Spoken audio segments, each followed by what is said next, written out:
اور ابھی آپ کو اہم خبر دیتے چلیں، سندھ بھر میں جمعے اور اتوار کو کاروباری سرگرمیاں مکمل بند رکھنے کا نوٹیفیکیشن جاری کر دیا گیا ہے۔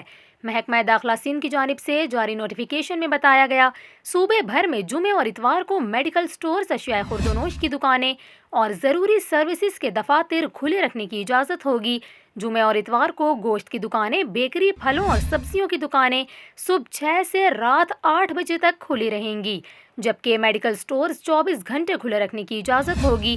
آپ کو یہ بھی بتائیں کہ جمعے اور اتوار کو گڈز ٹرانسپورٹ کھلی رہے گی، جبکہ مکمل SOPs کا خیال رکھا جائے گا۔ دوسری جانب ڈپٹی کمشنر اسلام آباد کا یہ کہنا ہے کہ کورونا SOPs کے تحت آج رات 12 بجے تمام بس اڈے بند کر دیے جائیں گے۔ انہوں نے کہا، کوئی پبلک ٹرانسپورٹ نہ شہر میں داخل ہو سکے گی اور نہ باہر جا سکے گی۔ پابندی اتوار کی رات 12 بجے تک رہے گی۔ DC اسلام آباد کا یہ بھی کہنا ہے کہ یہ پابندی گڈز ٹرانسپورٹ پر نافذ نہیں ہوگی۔